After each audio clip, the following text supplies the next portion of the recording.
Awesome. Okay. All right. Well, to start off with, that was our first rodeo. Today, our first rodeo. I thought everything went pretty well, being the first time out.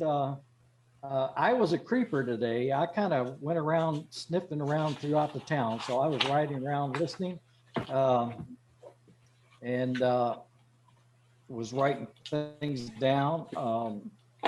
And so I was driving along 7th Avenue and I picked up the FRS transmission between Megan and Joanna, and they were talking. It was great. They had a great exchange.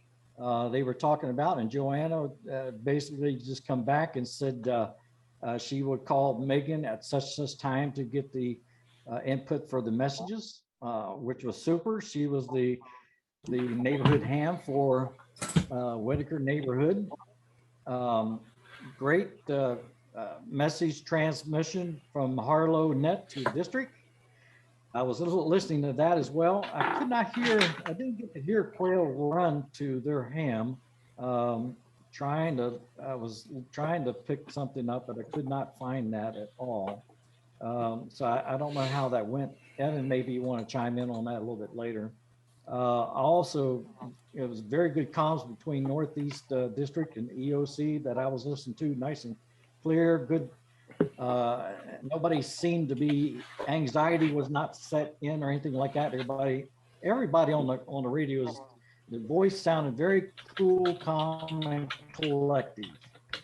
I thought there was no anxiety or excitement, that others may hear that, oh my goodness, what's going on? So Southeast 1 to the EOC, at first, the transmission wasn't very good. And it might have been me. I might have been sitting at a stoplight. And when I did turn my vehicle heading towards the EOC, it did come in better. I know that the Southeast 1 on the EOC simplex frequency worked very well, because we last Saturday we did a comms check with Northeast District, and comms was great between Southeast 1 and North Kinsey. So we know that it was good comms that way. But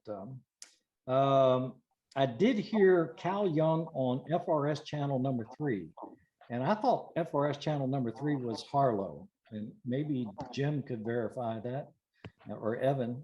No, it's not the one. Okay, thanks, Evan. So, okay, all right. I know what says. So FRS 3 is Northeast. All right, that's cool. Also, I listened to Southeast 2 to EOC, and very good comms there. Very good radio etiquette and all that. I thought what I heard was great. So I'll now open it up to anybody else that has comments or suggestions or things like that. Here's Judy. Hi, Judy. Andy, I've got a couple comments. Yeah, go ahead, David. So let's see. The FRS channels. I don't think that was designated. So we just used the FRS channels that we customarily use in our respective parts of our neighborhood. Our area 2 coordinator was on channel 2, and I'm guessing she thought it was Whitaker. I'm guessing it was Friendly. Whitaker. Okay. If you can believe this, she's on the far eastern edge of our neighborhood, and she could hear you all. I know, I could hear her. Yeah, so clearly we need to do better with that. Either set us up on because again, we didn't have any designated channel to use. We can go to sub channels quite easily. So that was one comment. David Hazen's here, so I'll leave him to suggest his own. This same individual said those 213 forms.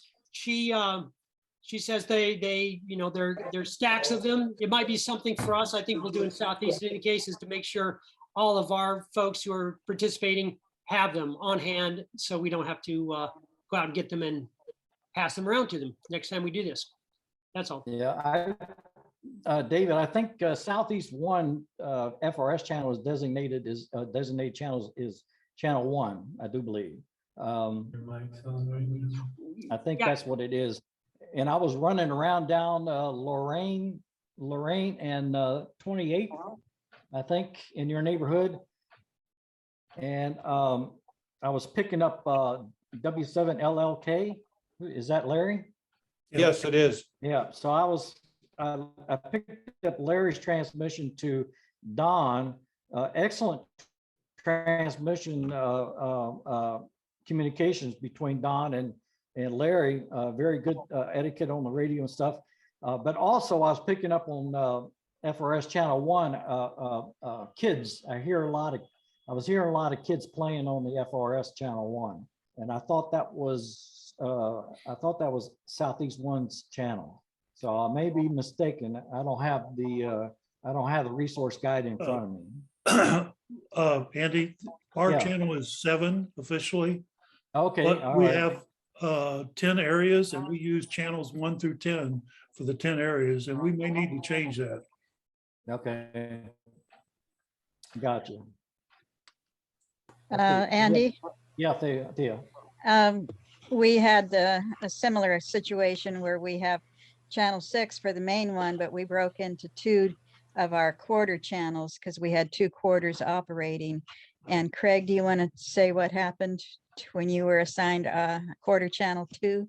Well, yeah, so in the northwest quarter of Friendly, we've generally been using, well, we use 2 for our exercises, and we could hear Whitaker really strongly on 2. So we did our fallback, which is move up 1 channel when there's interference. We used 3. Didn't hear anybody else on 3, so that worked fine. But it does say that we might want to revisit our channel planning just to have a designated channel that's not likely to get interference. They also, they got the channels 8 through 14, which are half watts. I don't know if that would work for you, for your application or not, but the channel 2s and 3s, well, channels 1 through 7, they're all 2 watts. Yeah, we should try that, because we have the hill, College Hill in the middle. So that's a little problematic, but within each quarter we're pretty good. So we should do a little more experimenting. That's a good suggestion. Yeah. Okay. All right. I could comment along the same lines, and then I have some other more general feedback. But when I first got on, this is Megan. I was the field team lead, so using FRS only for the Whitaker. When I first got on, I was kind of getting ready to communicate with my ham, the Whitaker net control via who's operating the ham radio, and on the FRS channel 2, I heard, we have a school bus overturned at 32nd and University, Janet. And I thought, oh no, someone's on our channel. And so it sounds like now I understand based on David's comment. And so I would like some clarification. When I go to the guide on page A8, I do see that we're assigned channel 2, but I see that there's a couple other neighborhood or councils at least assigned channel 2. So how does that work if I didn't have any idea that we would be able to hear all the way to 32nd University. Really? I don't know that I could. I was hearing only the person speaking back who was talking with Janet or getting the message. Well, actually, that person was just south of 30th, and reported something happened up on University, but they were actually just south of 30th. So there's nothing to block the signal between you and them. Mm-hmm. And we, once a month, we have a practice.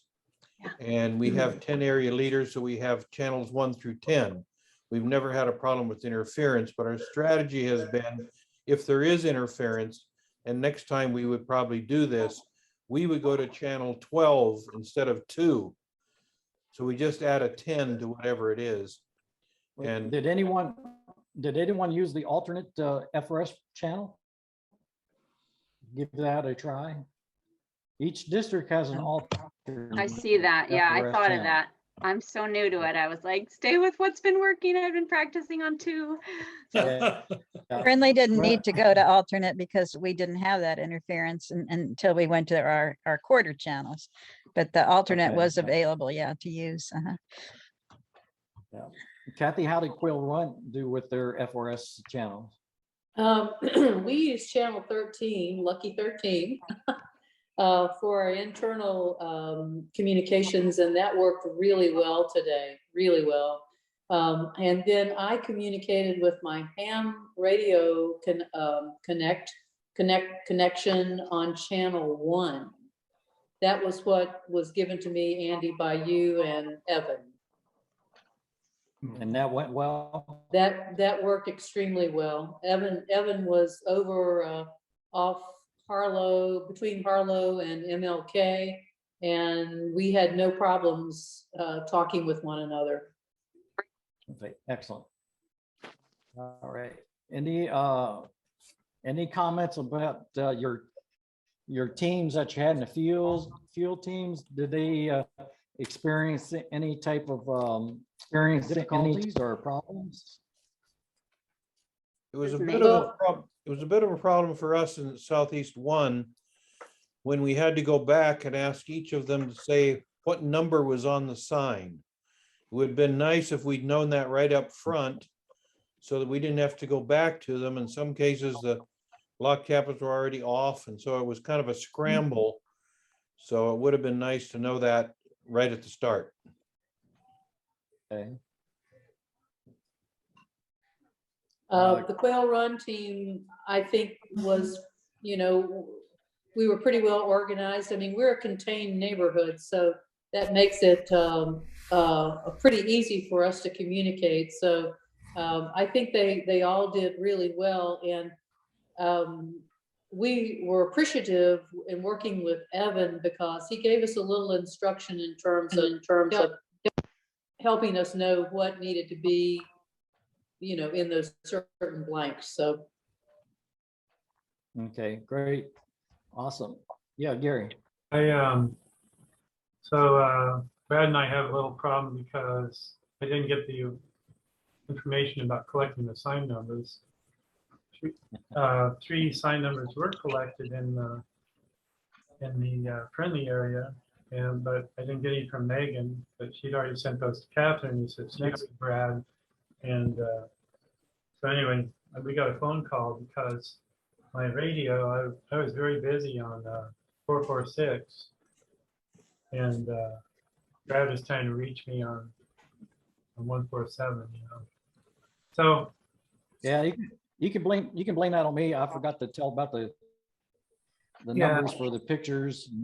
I was trying to mess up the EOC big time. I was trying to make them work. yeah, well, They're gonna have to match up what was coming in on the messages with the pictures. No cheating. They can't look at the numbers. And then I really messed them up when Cal Young had some messages and they didn't have any pictures. So they were looking everywhere. What pictures are they sending here? So anyway, but in a real scenario, we're not going to have the luxury of having pictures. We're going to be sending in what we actually see. So, but anyway, that was my fault. I didn't pass on the numbers of the pictures. Yeah, Mike. I had my handheld tuned while I was on the base station using UHF. My handheld was tuned to the recording in progress. The EOC, and but I never heard EOC on that radio. So that's it's just sitting on my desk with a whip on it. So so anyway, yeah, it would be nice if I could also hear the EOC while I was talking. Yes. It sounds like, Gary, that you didn't get the roll call. You didn't get to participate in the roll call at the beginning because of that, right? No, I participated in everything. It was just that EOC was trying to send me a message about the sign numbers when I was on UHF. Okay, I got a call from Catherine, a phone call from Catherine saying, we haven't heard from Gary yet. Well, first he said, we haven't heard from you. And I said, well, I'd be communicating to Joanna, who would be communicating to Gary, who would be communicating to you. And they said, they hadn't heard from you yet. And we're about an hour in. So maybe Catherine was confused and Brad had heard from you. But No, yeah, I'd gone through the roll call with Brad. That was no problem. oh, great. It was just that he wanted to talk to me later when I wasn't expecting it. I see. When I was on UHF, he was trying to call me on VHF. So I see. we didn't I see connect. We David's couldn't use the phone. I see David's got a hand up, and I saw Mike Barger had a hand up, I think. David H., you got a. Yeah, I want to give Don credit for helping me navigate the instructions, which kind of came through bit by bit. But the greatest thing that Don did was he created an example script of what to say, when to pause for each report. And I just want to mention that when the instructions for the drill first came out, I was operating under the assumption that we would be searching our entire area. I'm in area 9, Southeast Neighbors. It's very big. And I thought, well, we might need all of that 45 minutes to just drive around. And it wasn't until after more time passed and emails back and forth that we discovered that, no, these signs are going to be right in the front yard of the block captains. So it took quite a lot of back and forth with me and Don to answer questions about the jargon being used, like, what is, well, all of these different hams all had, district or something else, neighborhood, and I didn't know who was who. That's all. Yeah, thank you, David. Yeah. I have a jargon comment as well. Okay, Janet. A little while ago, you were talking about the numbers on the picture, numbers on the sign. Yes. All right. The information I got from my person, Jude, was the number on the picture. Well, the number on the picture was the bus number. Oh, geez. And No. that's what I gave her. Because no one told me the number on the sign. She would have got the jargon, picture, and sign. So, I mean, those are the kinds of things that, especially in an emergency, we really need to be talking the same language. And obviously, we won't be using those signs in a real emergency, but something to consider for consistency. Thank you. Yeah. Yes, you're right. You are correct, Janet. We need to be all on the same page. That is why we have the neighborhood radio response guide, so that everybody can be on the same page by using that guide. And in that guide, it shows the city of Eugene, where we're divided up by districts and neighborhoods. So if we can kind of get into that mindset of knowing the district we're in. I know that Southeast, you're talking about area 9. I don't know what area 9 would equate to a neighborhood. So maybe that's something we should maybe discuss more about and look more into. But if we can keep everything to what is established in the resource guide, then that way we will be all on the same page, so to speak. To maybe, to work on that in the future. I noticed that I think it's important that district net controls, that we try for this next year, that we try to have 2 radio operators and 2 scribes, because of the amount of traffic going between the neighborhood nets to the district nets, and then the district going to the EOC. I think it's important that the district net control, we have additional radio operator and additional scribe so that they can handle both circuits, so to speak. Just my input for that. I'll comment on that. Anyone else have anything to say? I hadn't heard anything from EOC folks. Or yeah, Jim, go ahead. I see your hand. I just wanted to mention that I was at my house in my garage, which is about 3 city blocks south of Harlow Road. Quail Run is probably about a half a mile south of me, maybe more.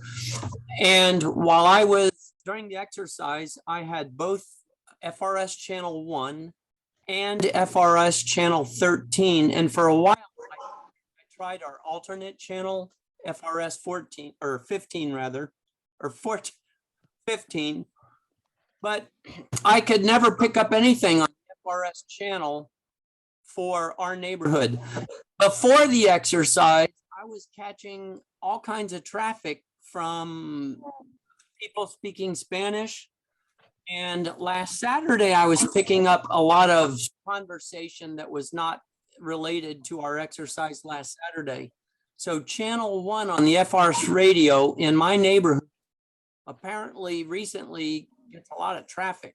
And I don't know how that will show up during a disaster, unusable or not. But I was shocked today to hear all this chatter that I think was not related to the exercise. Yes, I was on channel 1 down in South Hills and heard kids playing and stuff like that on radio. That's something to where I think the neighborhood that is assigned that dedicated channel may want to look into adding those security codes. But if you add a security code, all radios that are in that neighborhood need to have the same security code, or you're not going to be able to communicate with one another. Okay, I see Jeremiah's got a hand up, and I see Megan got a hand up. Jeremiah, you're muted. Oh, there. Oh, no, I was gonna say, if you want to wait and have me and Carrie go last, that's totally fine. Okay. And we've got a little bit of a list, so I'm not a bad Okay. thing about, but you know. All right, Craig. Yeah, just a comment about the thing of using the security codes. That won't prevent interference. It just means you're not going to hear the other guys, but you still won't be able to talk Yes. if they're on there. Right. Yeah. So maybe if the general public is using channel 1 by default, maybe we just shouldn't be using channel 1 if it's more likely to be interfered with. Yeah. Okay. Thank you, Evan. Yeah, I was just You're having muted. observation around, and I thought afterwards a little bit more about it, about what we designate as emergency versus non-emergency. I was sitting in my living room after we were done, and one of our messages from Quail Run that went through all the channels through Northeast was a gas leak, fire, a pretty big thing, and it was not getting the EOC until what, an hour and a half later, hour later. And so I think it's just, and I didn't designate it an emergency, and I don't know if, in retrospect, maybe I should have, but I think it's just something to think about, what do we designate as an emergency and send up? Because I think some of the messages, it's just a good wake up call that it's going to take a while for messages to get through. Yeah, I think on this exercise, I think we had a definition of emergency, priority, and routine. And then also in the resource guide has a definition of what is emergency and priority about messages, priority going through to the EOC on that. Megan? At first, a couple months ago, when Andy emailed me a little bit about it, I couldn't understand the language, I didn't know what net control meant. I didn't know what EOC meant.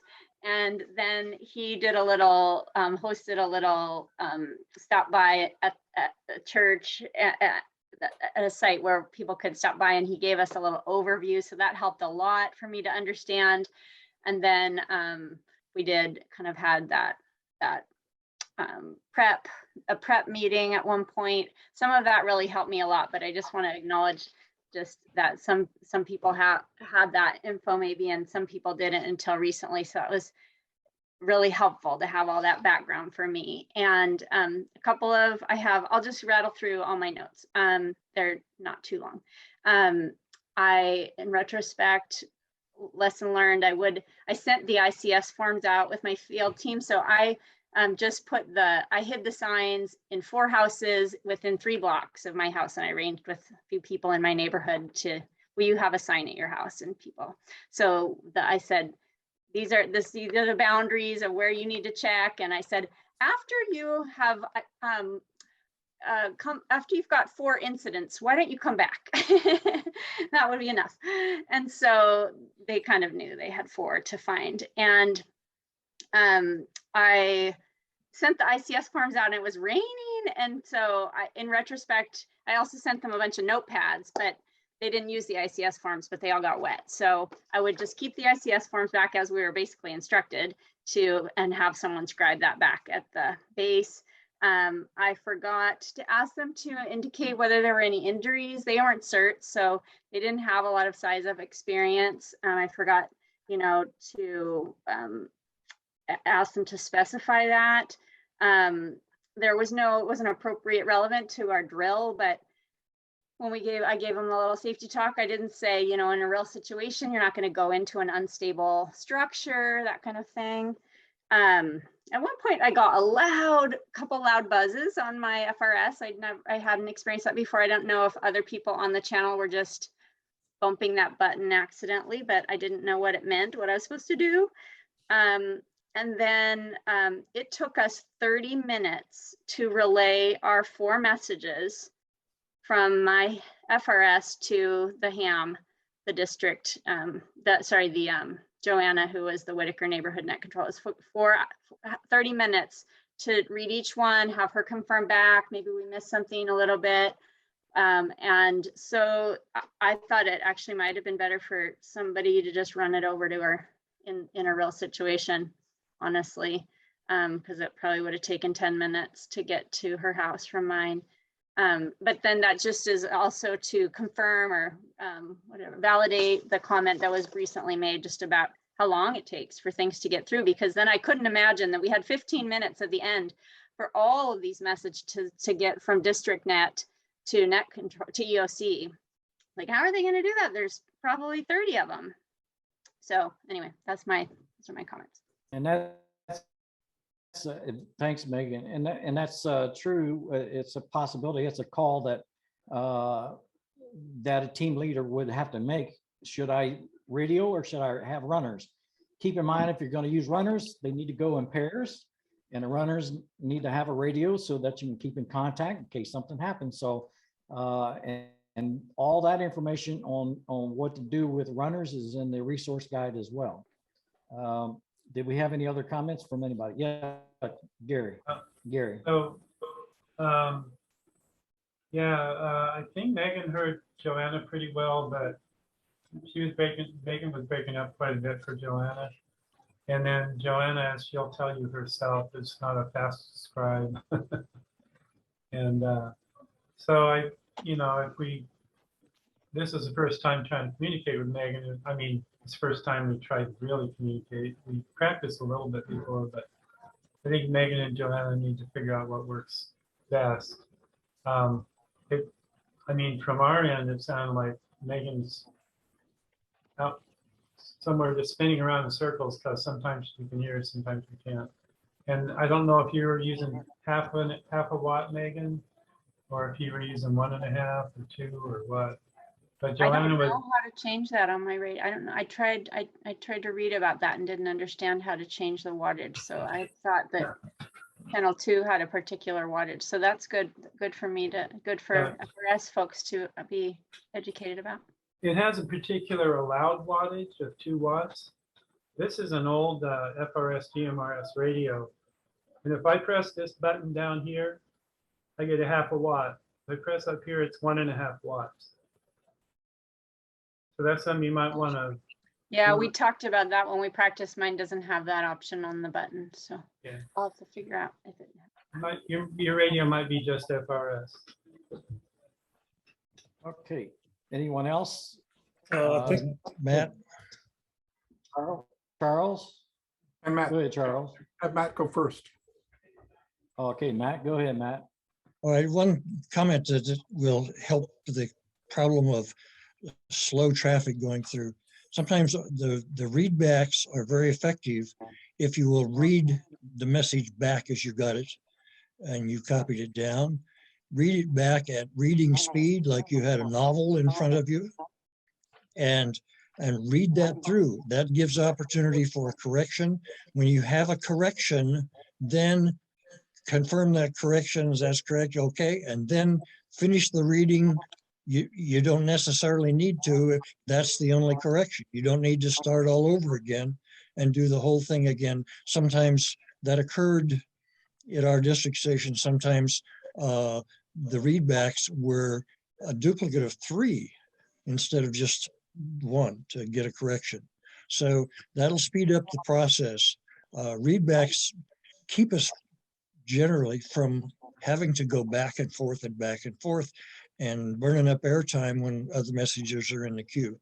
So that's one good thing to really keep track of and make those happen quickly. And the other people don't have to write it down. They've got it in front of them. They were sending the message. They've got it down there. So just read it back at book reading speed, and that'll speed up the process. That's a helpful suggestion. Message originators, at the neighborhood station, get information from your field teams. Refine that message as much as you can, as early in the process as you can. That speeds up the flow. There was one message where there was a house fire and there was screaming inside, and we don't know how many people were in there. Okay, those are kind of logical conclusions that reasonable people would know, that there's a house fire, there's people inside. 4 words would take the place of a dozen words. And refine those messages a little bit. They'll pass through the chain all the way up in a more concise fashion that would be helpful to speed the process and not have such a long delay getting from the origination up to the EOC. And there was one other problem that I created at our district station. We're running a single antenna on 2 radios with a diplexer in between. The diplexer has ferrite material inside it to make it to work, and I set it down on top of the metal cased power supply. Underneath the case of the power supply is the power transformer that has 60 cycle magnetic fields jumping up and down. That's what was all the hum about. And as soon as I removed that ferrite material away from that metal case and that magnetic field from the transformer, all our problems went away. So if you've got that sort of an installation, keep the diplexer away from the power supply. You'll avoid a lot of problems. But I got egg on my face. I had to solve it. So there we go. Forewarned is forearmed for the rest of you. Thank you very much. That's it. Thank you. Charlie?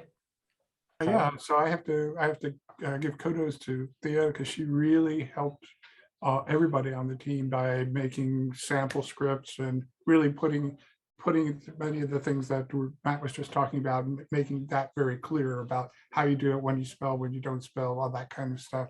And so we had it went extremely smoothly. I thought it was great. So All right, thank you, Charlie. Let's see, Jeremiah.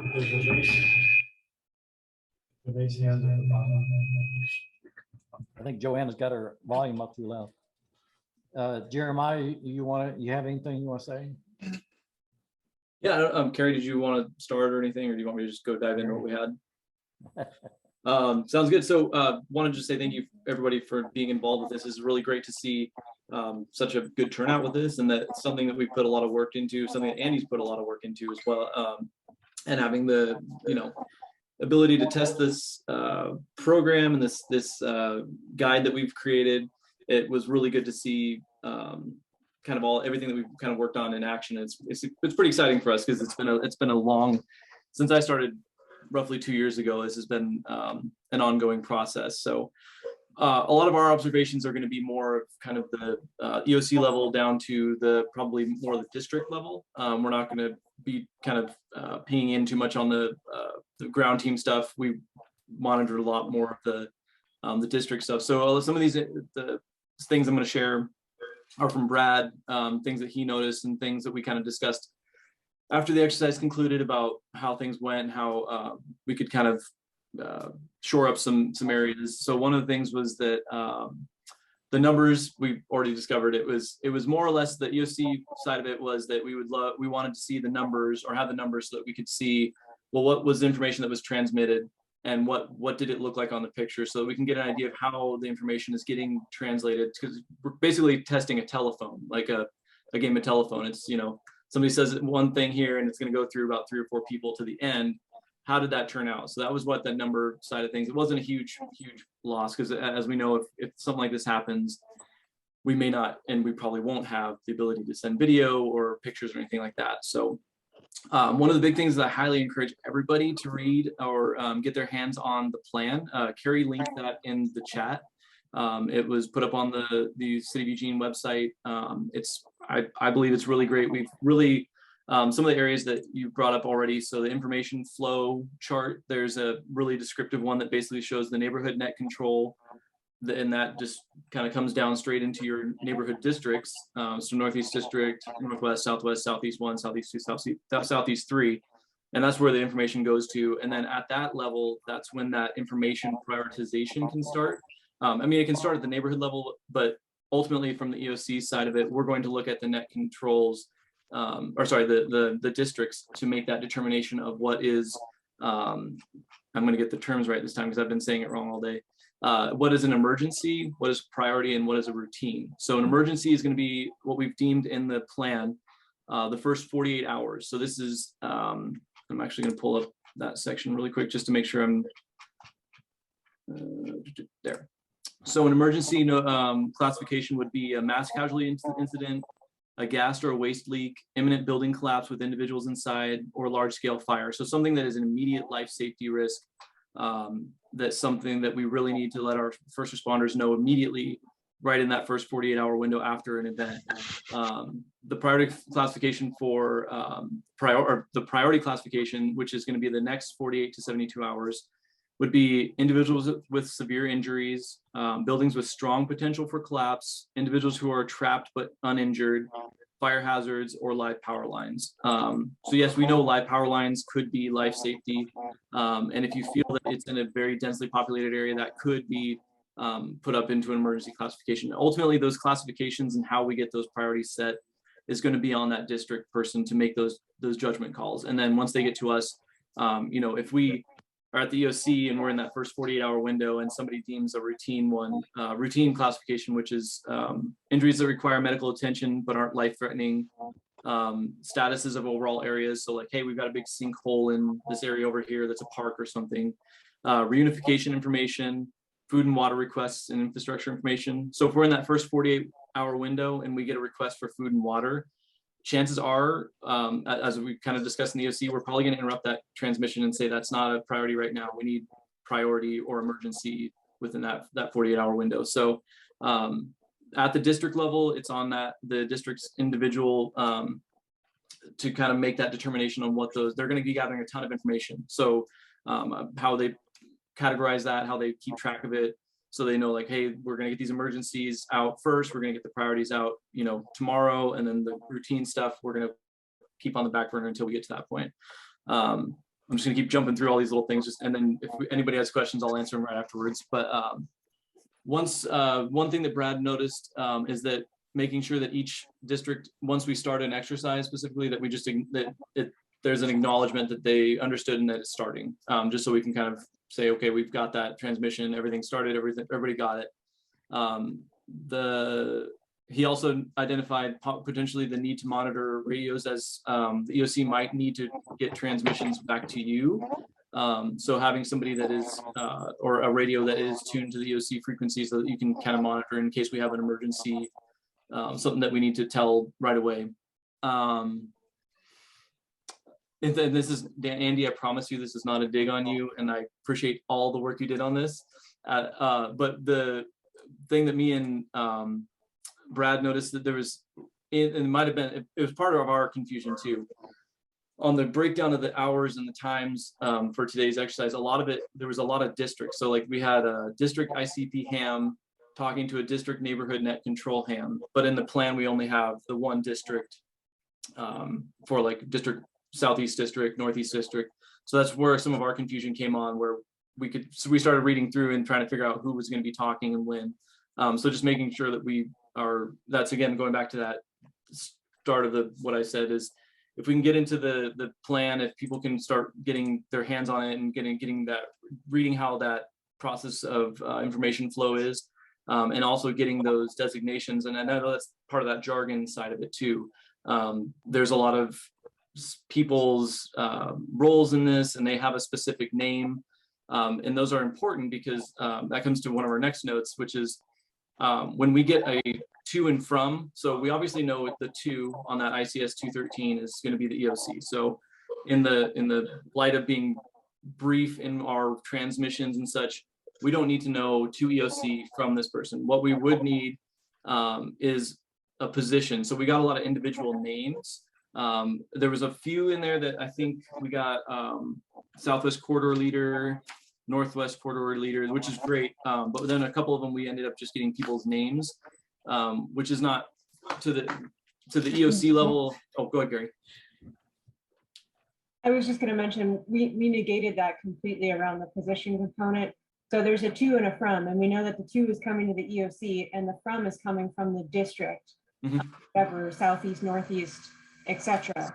And when we look at the way the plan works, when you are prioritizing and managing messages, the FRS is communicating to your neighborhood net controls. Those neighborhood net controls are looking through their messages, finding out what's the emergency. And that's done at, if the radio operator is the highest level of position that's at that net control, then it's done by the radio operator. Or if there is a leader that's actually leading that control who isn't the radio operator, they would be evaluating those messages and say, okay, send message 2, 5, and 6 to the EOC or to the district net control. That district net control will then prioritize it across the district. So the to and from, it's inherently going to be to the EOC from the district. So we don't necessarily need to communicate that message, because when you're radioing back and forth, you're already identifying who you are. So we'll kind of clean up some of that language right away. So instead of having to indicate that, you know, I think some of the names I heard was Fran or Judy or Megan, it was like, we can actually, because we can always go backwards and trace that information back down to the neighborhood net control and figure out who radioed that message in using FRS or GMRS in the first place. Does that make sense? Yeah, and I think that's important, because the net for the EOC side of it, and again, this is up at the top where the information is finally getting to the EOC. We're going to be going through 6 districts, and if I'm already talking to district Northeast district or Southeast 1, I know who it's to and from, so we can just cut that out. And and you know, you might say, oh, it's a few seconds, but compiled, if we've got, you know, 16 or 17 messages, it adds up pretty quickly.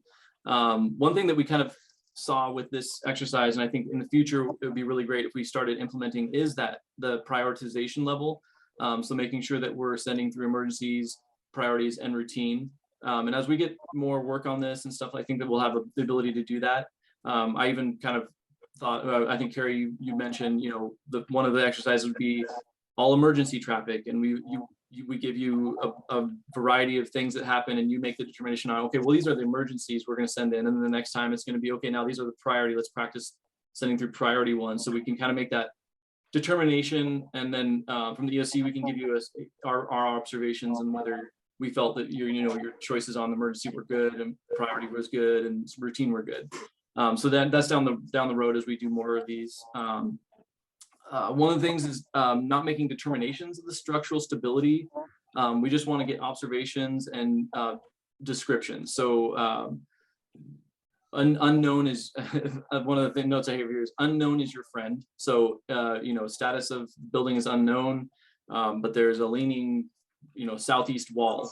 As brief as we can get, the most information we can get with the least amount of words is kind of what we're going for. Sorry, let me get my notes here together. Oh, and when we give reports, it helps the scribes. I know this was talked about earlier. When you're giving the report to the EOC, just going and towards the end, it was getting really good about just doing. We negated the to from, but you do subject, date, time, message. That way we can just go, because there's a potential that we might either be doing it on hand or by hand, or we have a program that we can actually just type in as we go. So it's a lot quicker. And then, so if we're all in the same page and we're all getting the same information in the same order, it makes it so much quicker for the scribe and EOC to get that information up to the right authorities. And then, Brad was mentioning, I know you talked about it earlier, the readbacks. Some of the readbacks, some of the words were abbreviated or something. So like, so if I said, the bridge is out on the north side of the river, and I repeat back to you, okay, bridge out north side river. We don't need to know the rest of this verbatim, but as long as the core concept of what was transmitted is good, then that's totally fine on our end. We're okay with that. We don't need to worry about the nuanced little words here and there. But I mean, like I said, we're just looking for the most information with the least amount of words, which is the kind of difficult in these really high stress situations. But like Brad did mention, brevity is key. We'll have brevity is key when we're doing this, because we're going to have 6 districts to gather the information from, and we're going to be just going through, unless there is a reason for one of the districts to interrupt it in the mid cycle of us gathering this information for a real, we just had suddenly a aftershock and half the district's gone now. That's the kind of stuff that we're looking for. Carrie, did I miss anything? I just went through all my notes. So I've got a question. Yeah.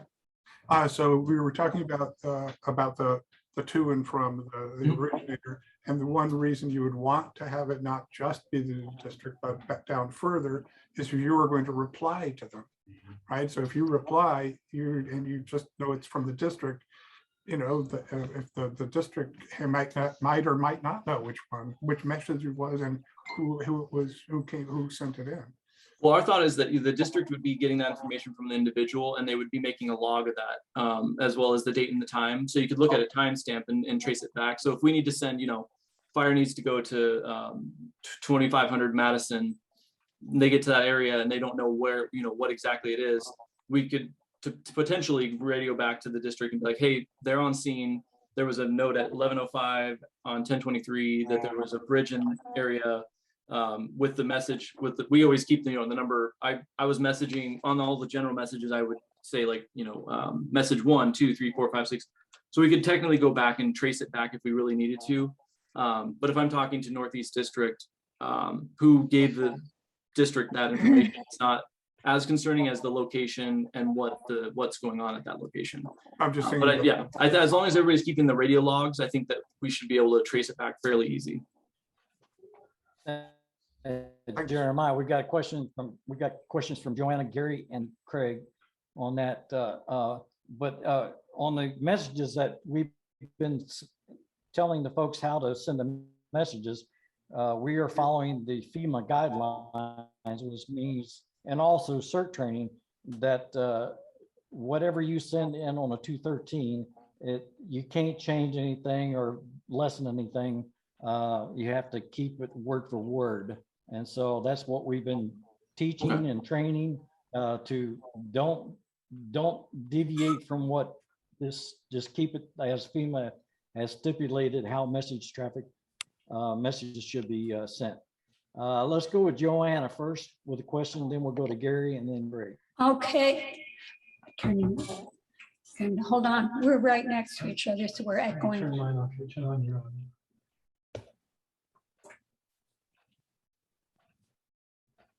Okay, I think we're okay now. I was hoping that Jeremiah had answered my question in that when we take a report, we write down all the key words as we hear them. Andy is saying word for word, everything we hear, report that, which leads me to wishing that I knew shorthand, because I have to go back and say, I have this. Now I need you to fill in this part because, you know, I couldn't follow the rest. And I'm not quite sure how to go about that. I'm not a quick study in writing exactly what I hear. So that was interesting to me, not surprising, but interesting.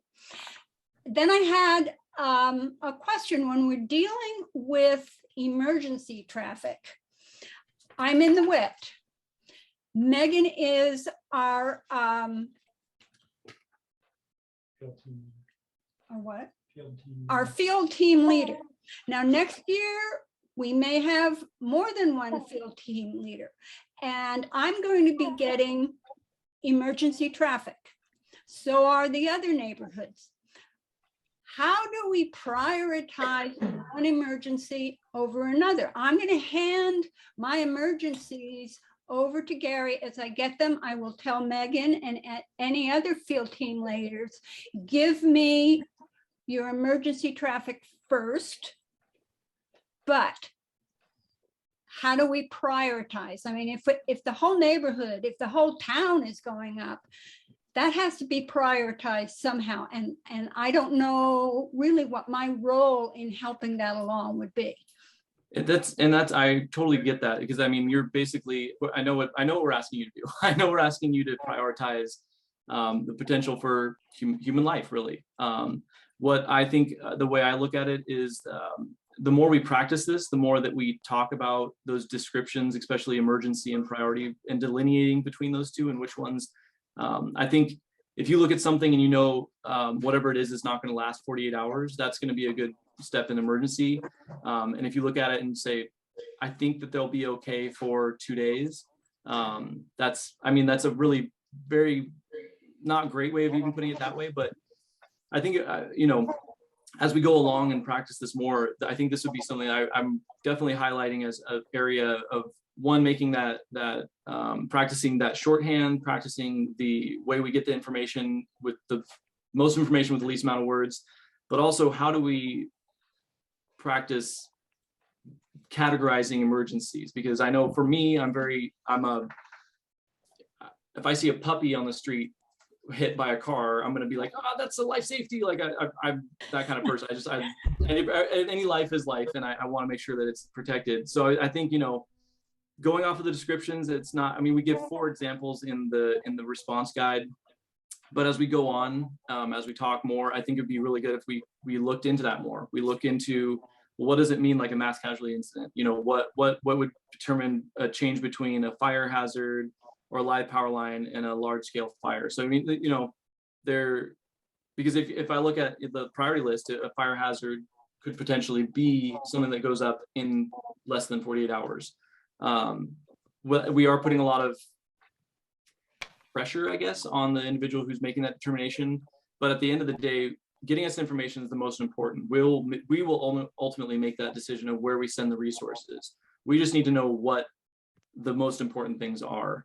So yeah, it's a great question. I don't have a perfect answer right now. I think as we go on with this, this is the first exercise, the first time we've done anything with this, and it's going to expand and grow. And even the response guide itself is going to change and adapt as we go on with this. But yeah, I think the EM team, we could probably talk a little more about it and get a better kind of picture and an example, give some real world examples. I think would be really good, knowing how other states or countries have done it to prioritize. Because I know, I mean, in the military, we have priority traffic. We had, some pretty significant, horrible things happen that you have to prioritize over certain, life safety issues. So yeah, I totally get where you're coming from. And I think that we'll be pushing on that more as we come through it. I'm sorry, I don't have a better answer. And it doesn't really kind of make me feel great expecting people to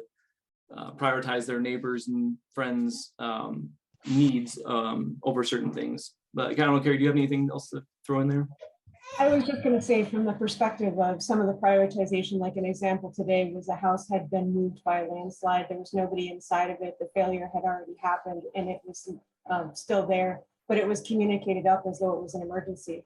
That house has failed. The landslide is completed. The next step is, are there anybody at risk around the facility? No. So that is something that might be something we wouldn't put on an emergency level. Those are the kinds of things we want you to be looking at as far as prioritization.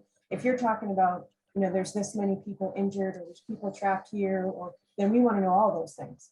Because if those people are trapped, if those people are injured, significantly injured, to the point where it's a life safety, like they may lose their lives rather than they're injured, but we have nurses and doctors in our neighborhood and they're taking care of them, and they're not, there's no chance or limited chance of them actually perishing. It's like then that changes that priority.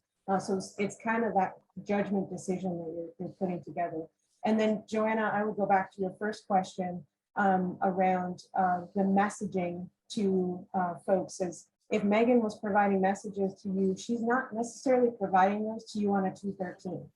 So she's using her damage assessment form that's right out there with CERT, right? Where I find my location, I write my location down, I indicate with my check marks that these things are going on in that space, and then I'm communicating using my radio to you. That means you can use your shorthand to condense what you're hearing from her, as long as she communicates that, yep, what you said and read back to me is what I'm saying to you. So you can shorthand it down, then communicate that to your next step, right? Because that isn't a 213. That isn't that female channelization of messages. So that kind of gives you the ability to do that truncation, get it down to what makes sense. So we're not worried about grammar, bridges out, whatever it looks like, but you're communicating the key components of that message. Does that help? It helps, but I think Megan can answer this better in that I don't know that we have those forms where you check off the key points so that she could transmit that to me, and then I don't have to do, there is a or whatever. But I don't think she has those forms, and therefore, where do we find them? They're all in the comms plan. So on the form of the comms plan, yeah, I built the comms plan, so I know that they're in. I'm sorry, I don't mean no. So which comms plan? The CERT comms plan or the city? Nope, the CERT. So it's the community, the neighborhood radio response plan in section C under forms. So there's ICS forms, those are links, but then I hand built all the other forms that add into it. Okay, so you weren't referring to a CERT document, you're referring to the City of Eugene's radio communications guide? The radio communications guide, the one that I linked in, that Andy. Okay. All right, I was told to use the ICS forms for this exercise as a neighborhood field team. Okay, I'm sorry for the confusion. I didn't mean to cut you off on that piece, but when you look at the field teams, what we tried to do is the field guide components, you can put one of those field guides as a separate entity, and then they link into the end of the document, which then has the specific forms that you would use. It has a table that designs how those forms would be used by any part of the net control, whether that's a district, a neighborhood, or a field team. So okay, we have Gary and Craig, and then I saw Evan. He had his hand up, but I don't see Evan on there anymore. I'm gonna take the audio back. Okay. Here I see Evan back. Evan had his hand up as well. Gary? Craig's been waiting a long time. I know. I had Joanna, Gary, and then Craig in that order. So I'm going to go through this real quick. This is being recorded. If you don't catch it, you can listen to it again. It would have been nice if the schedule was more flexible. And because there were times when not much was happening at some level. For instance, if I had stuck to the schedule, I wouldn't have begun receiving 213s till I would have been sitting for quite a while, and all the 213s would have got crammed up to the end. But Brad, as soon as I talked to Brad, he said, I'm ready. So we didn't have to wait till 11:45 or whatever. Yeah, 2 radios.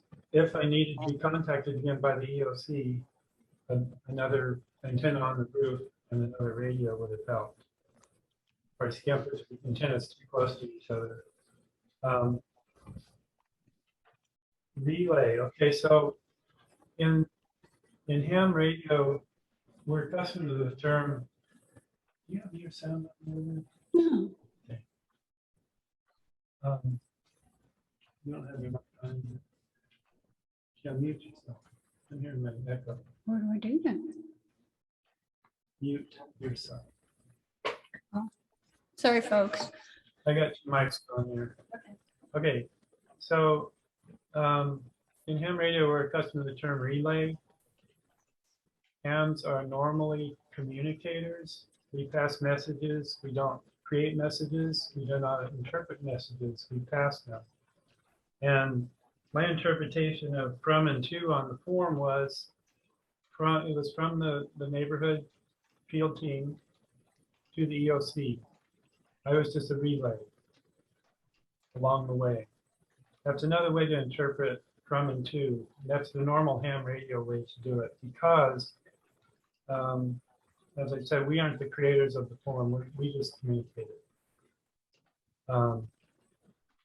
So in my case, I wanted the from to be the neighborhood field team leader. Now we can go to the other method and that's fine, but in that case, we need message numbers that are created at the field team level, and they need to be translated all the way up so that a person can find that message, find the originator of that message again easily. Okay, next subject. It's not when we're reading stuff back to the next level up, like when I'm reading the EOC, I don't need to retransmit date, name of the incident. I don't even need to retranslate from. I don't need to retransmit from unless it changes from one message to another. So that saves a lot of time. The subject, and I think on all these messages, should have been damage assessment or damage report. And then we already talked about priority, but I want to describe real quick how I took things down, because I'm one person. And so I just made a note for each report. Message number 3, 1105, bridge out across the river in 2500 block Madison. Sign number 17, no sounds or injuries. This is actually what I read back to Brad, because I didn't have time to put it in a 213 in a clean format. So that can save a lot of time if we do get crammed. So I fill out 213s when I have some empty time. That's everything from me. All right, thanks, Gary. Craig? Yeah, a couple things. Question about if I'm acting as the neighborhood net control sometime, I want to be sure I understand this. So if I understood what Jeremiah was saying about the priorities, the net control neighborhood would pass everything up to the district, and the district is going to maintain a backlog of low priority stuff, or was that the idea there? Who holds the low priority stuff for later? That would be the district. I think that would fall in the district to keep that log, keep the priorities, because that's ultimately who we're going to contact. We're not going to be contacting anybody really lower than the district. So I think that's where that information gets put up to there. They make the determination of what they're going to send forward to us and what priority level it's going to be. So if I'm sending some first responder out, I'll let them know it's Northeast 1 is who we got that from. Here's their location that we will probably have in the EOC as far as where they can report to or where the location of the incident was. So yeah, I think the district, it's fair to say the district would be the one that's going to make that determination. Okay, as long as we don't get jammed up getting things up to that level. Okay. And then the another thing is in the response guide, it says flat out for the first 48 hours, transmit emergency information only. But I kind of like what you were alluding to earlier, where you're saying maybe you're prompted from the EOC or the district saying emergency traffic only. And then once that's out of the way, even if it's only 5 hours later, Yep. then you can say the next priority. Rather, maybe the response guide should be changed a little bit for that. That'll probably be a way when I'm, if me or whoever's running the net at the time, that will say priority traffic only, or emergency traffic only at this point. Go ahead, Northeast 1 or Southeast 1. And then once we get to that next 48, it'll be emergency and priority traffic only. Go ahead, Southeast 1. So anytime we prompt somebody or a district to start sending the information, because we're just going to continually be doing a cycle. There'll probably be about 2 of us running. From what I've talked to a number of people, having 2 net controllers that's basically just doing rotations of each section as often as they can. Once they run out of information, they just move on to the next one, and then they just keep doing that and doing these big circles. So we continually have communication. And then again, if an emergency comes up where something develops as we're in the middle of it, same kind of thing happens where you would interrupt the net and just say, like, this is emergency, like this has to, if it's that big of a thing, you just interrupt and say it's emergency traffic. I know in the first 48, it's very, because I've been in fireground situations, and I've heard the cacophony of information that comes from all directions in a large scale incident. It's going to be loud, and we're going to have to do the best we can for that first little bit. But I think if we kind of adhere to this as much as we can, over the first couple of hours, it'll start working itself out, and the best we can. I mean, it's going to be one of those situations where we're all going to do the best we can. Yeah, that completely makes sense. It depends on the size and scale, whatever the incident is. But for anyone who's very literal minded, right now the field response guy says you shall do this, and there's no flexibility the way it's worded at the moment, at least. And then the last thing that I was thinking is, we're using these ICS 213s. There's not a box anywhere on that thing to put priority, and it'd be kind of nice if the forms reflect what you guys want. So we can't change the form. We had talked about a little bit in the EOC with the potential for having the subject be the priority.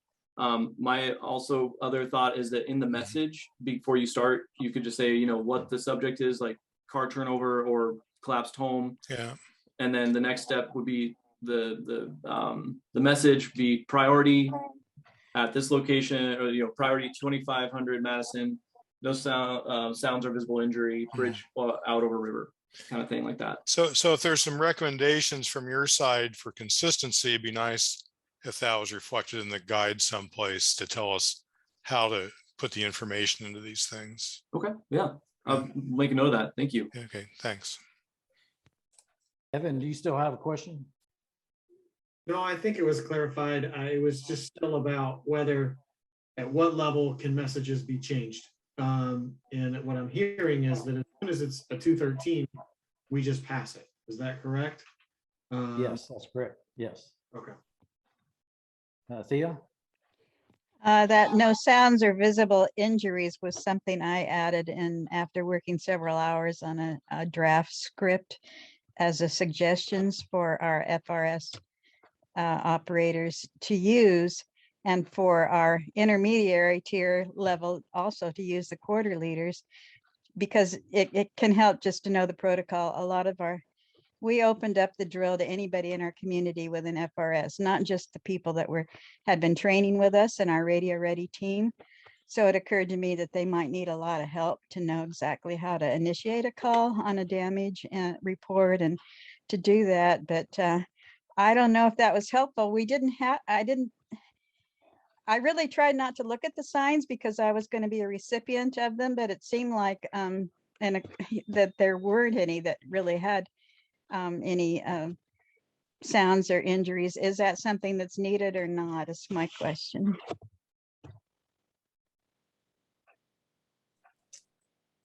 And a damage report.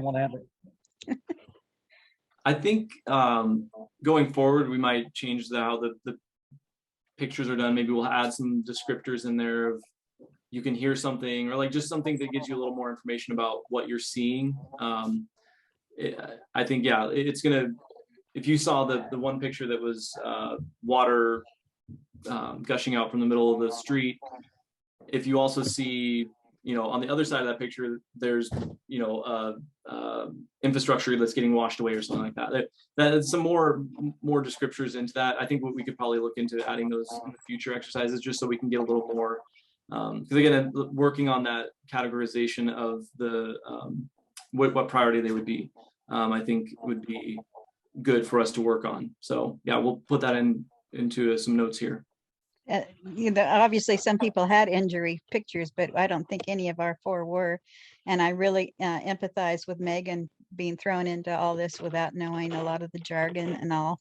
And the development of the grassroots, boots on the ground neighborhood FRS teams is really important, that I think we all need to pay more attention to, and this EmComm network. And we had not had a chance to really train our people on the 213s. And even though I provided them, you know, I couldn't even use them myself. I ran off 10 of them, and I was just doing it on scratch paper as fast as I could. And I had a 309, and just being one person like Gary, there was just no way I could do a 309 and 213s or do anything and switch channels and get between the tiers to relay up to the ham net control for our neighborhood. So having a team leader and a radio operator at every level seems really, really important. And we're going to be we've been trying to develop that for some time, but it's even a volunteer just to serve or 2 people to monitor 2 different channels can be really, really helpful in a drill like this. Well, and I'd say as well, yeah. This is just me personally. If I'm in that seat in the EOC, all I care about is getting that information. So if I don't, at the end of the day, if you're the only person that is able to get to that ham radio station and you've got a few observations from when you got there, just that's all I care. If it's not on 213 right away, that's okay. Like, we can always go back and do the paperwork as long as it's documented. If you can do a quick little note, put a date on it, just so you can retain that. I think that is the biggest part of this. I don't expect, you know, in the middle of an emergency, I'd be like, oh, I don't have my 213s. I gotta go find a printer, print those off and get those. No, just get, for me, I would much rather you just get that information into us, however that looks, however that comes over the radio. We always, like we talk about brevity and all that, but if you're the only one there, I'll talk with you. Okay, what do you got? Let's go through a few of these things, locations. As long as we can get help to where it needs to go, I think that's the most important thing with this. You know, a great example is COVID. We had to work virtually. We'd never done that before. So there's going to be a learning curve in the middle of an emergency. There's going to be things that we could have done better, but we did the best we could at the moment. So that's, as long as everybody's willing to do their best, that's really all. And on top of that, I highly encourage everybody, if you can, whenever you're talking to your groups or your community, your members, the people that are in your jurisdictions, encourage them to just, I know it's not the most exciting read. It's not a #1 bestseller on the New York Times or anything, but the guide it's really good. I think it's, you know, reading through it, Gary's done an amazing job on editing it. We've tried to condense some of the items that were a little more, from a layman's perspective, kind of way up here. We tried to bring them down a little bit. We tried to give some more graphs and some more visual aids. I'm a visual person or hands-on person. I don't understand something until I have my hands on it and I can actually do it. So today was great for me. But that guide is going to be the biggest thing. The more the community knows about it, or even has an idea that it exists. I know for a fact that, you know, we've got so many plans on there. People, if they know they're there, they'll read them just to see what is around, what this is a free resource for the community. I mean, this is the way the neighborhoods are going to find their loved ones, the way they're going to get help. So the more that people know that that's a possibility, I think that kind of encourages that growth of this program of the ham radio that we have in the area. I think it's yeah, I'm tooting the horn of the response guide. Andy and Carrie did a great job on it. So. I was gonna say, can I just give that props to Andy, because he's the one who really put it together and put all the work into it, and then I just played around with it. So I appreciate everything Andy has brought to the table. And I felt like I sounded like a jerk earlier, and I didn't mean to do that, but I just want to say that our appreciation for each one of you participating today is huge.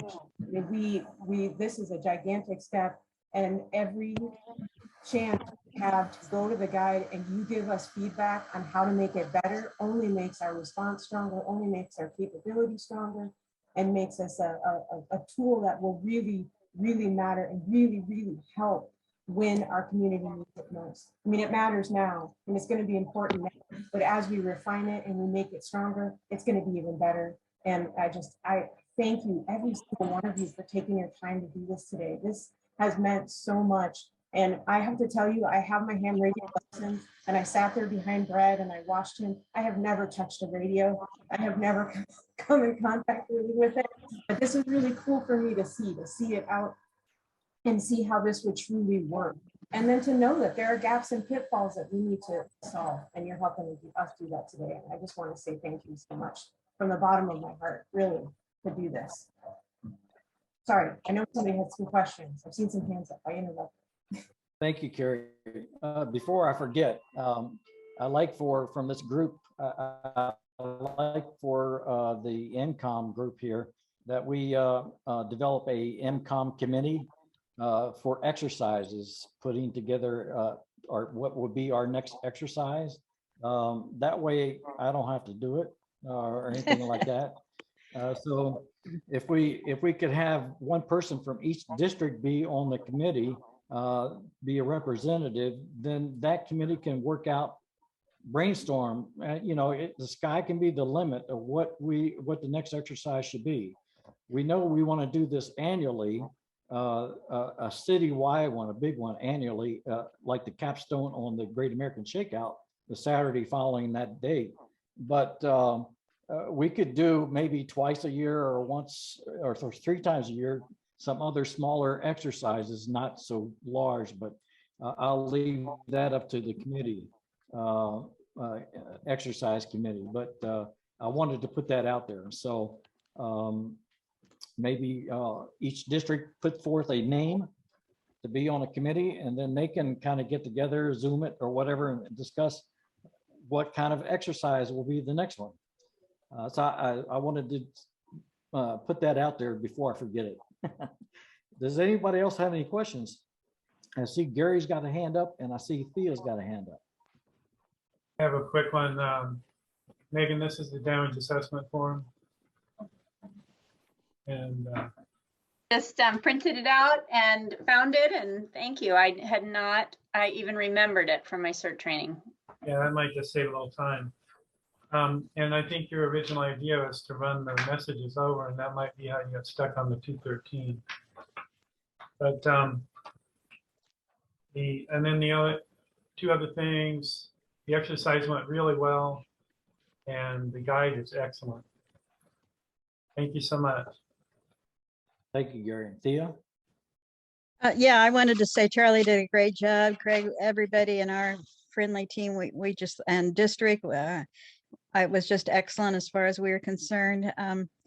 Also, I wanted to say that after 4 years of being a CERT and carrying my duffel bag in the car or having it with me and all my other tools and hard hat and vest, Andy, I did have the vest in the bag. I'd forgotten about it. This was the first day I was able to wear them. So thank you for that. Thank you, Thea. I passed up a couple other opportunities maybe for the COVID situation, but being allowed to finally scurry around with the signs and put them in people's yard with a CERT, everything on, I think it really helped at least legitimize what we were doing. And it was super great publicity having us all rally up at Friendly Marketplace, very busy place Saturday morning, and well, in the rain even. But I think it was a very visible display that was noticed, and I appreciate that opportunity being allowed. Thank you. Thank you, Thea. Mike Barger? Yes, can you hear me? Yep. Oh, feedback on the 213 from and to. And Matt may want to chime in on this. My training on the from and to was so that we can ultimately get in touch with the eyewitness originator of the message. And I guess from the information I got from Jeremiah and Carrie today, that I will follow the recommendations from and to. From will be from the Northeast District. but then I guess I'll put in the message body, the eyewitness, the originator, the field, the person to get in contact with, because what I heard at the end of Jeremiah's message was that we will, for contact information, we'll go back to the district and find out who that originator, that eyewitness was, and there may be another person as acting as district lead at that time. So to help with that and putting these all together, I think we ought to put the eyewitness's name in the message body. End of comment. End of comment. Go ahead. Yeah, good idea. Yeah, I agree. I think for the lower, not the low, so with the breakdown, when you're at that district side of it, absolutely keep that name, keep the person who brought that. But I'm saying when I call in, or whoever is running the EOC net calls in to, you know, your district and says, what are your messages? Each time we have a new, because I know we've got multiple, so you're gonna have like maybe 10, 15 messages. Doing that to from isn't necessary, but from your end, we still want that timestamp. We still want the date so that we can trace it back. And I have a note on here to look into a good way for us to keep on a messaging number cycle.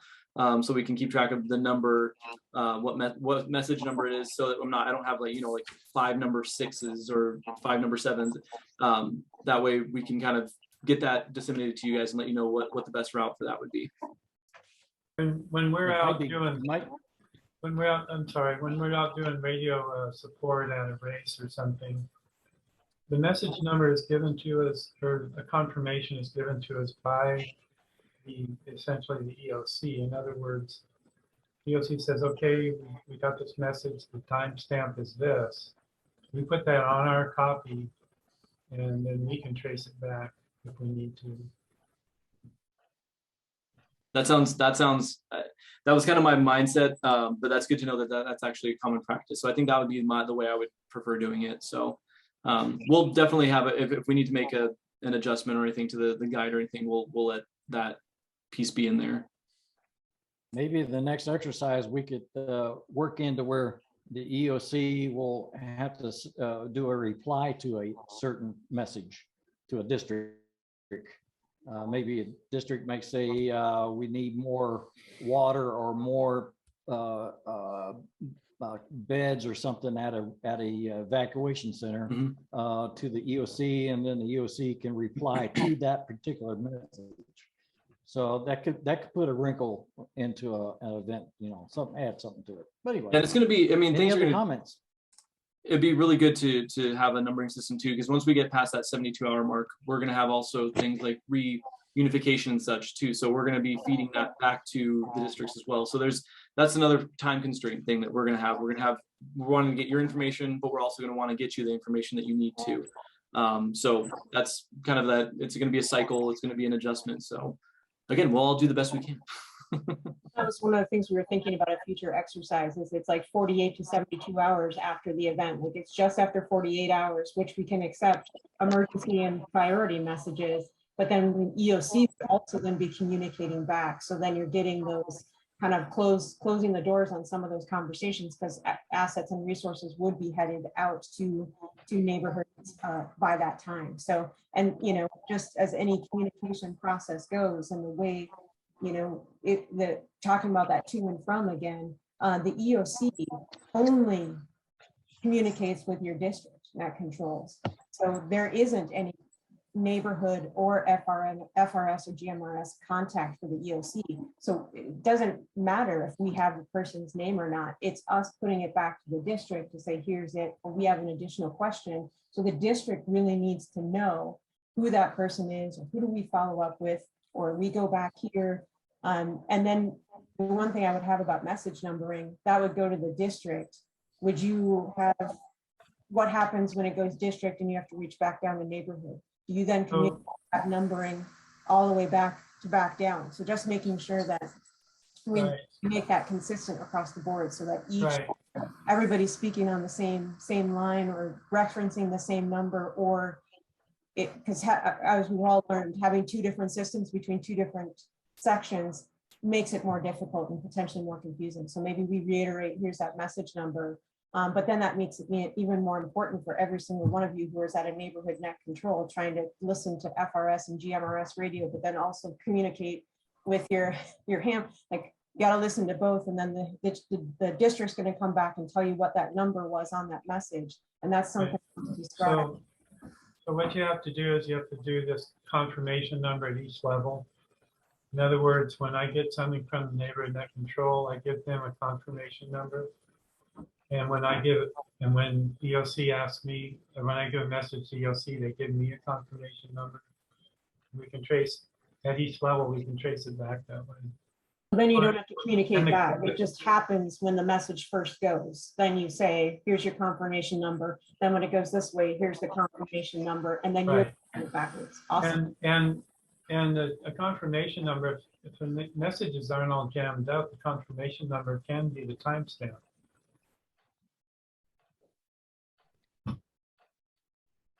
Okay, any other questions? Yeah. Go ahead, Thea. I have yet to complete my 213s, although the other squad, Craig's did. They had 2 people there. And I don't know what the incident name is. Can you fill that? It's just the Eugene EmComm exercise, that's all. Oh, okay. Emergency radio communication drill, and then the date. Okay, Yes. thank you. Yeah, Chuck took care of those. Okay, Chuck did the 213s. nice job on those. Does anybody want them? The ones that were completed and done, or we're supposed to pass them up, and I was given them from our team. Jeremiah. Say yes, please. We would want them, and we'll collate all of this information because we're eventually going to have to do an exercise report to the state on this. So we want to make sure that we collate all that information associated with that exercise. Okay, and we do have a few pictures we'll send. We had our little search teams actually were given 3 streets of 2 blocks each, so they came on bikes and on foot and in cars, and they went out in the rain and searched. So I want to give them a lot of credit. Thank you. Okay, I'll set up a time to come pick up all the signs from everybody. Let's see. I see a hand on Gary, and I see a hand for Mike. Gary, go ahead first. If you have. I scanned all my 213, so I can email them somewhere and just tell me where. Okay, Mike, where'd Mike? He took his hand down. Yeah, the same question. Where can we email our 213s to? Email address? You want to email that to us? I put it to the, and Carrie as well. Just send it to my email, and just subject line 213s for exercise be perfect. And I can get them all printed out and put together. It's in the chat. Okay, anything else? I have 3:42. We kind of went a little bit over time, I guess, for our debrief, but it was good. Good comments. Is it okay if we give our I think everything 213 forms to Andy directly? Do what? Is it okay if we You give our can do that. 213 forms to you directly, Andy, instead of emailing? Sure, you can do that. You can give it to me when I pick up the signs, if you want to do that as well. Thank you. And Andy, I'll be at the EOC in and out most of next week, so just let me know what day, and I can either run by and grab you, or you can stop by the EOC either way. Okay, sounds good, Jeremiah. All right, any other comments before we go? I thank everybody that was, all the team leaders and with the neighborhoods. I appreciate it very much. Great things coming up for the next year. Be positive. It was great.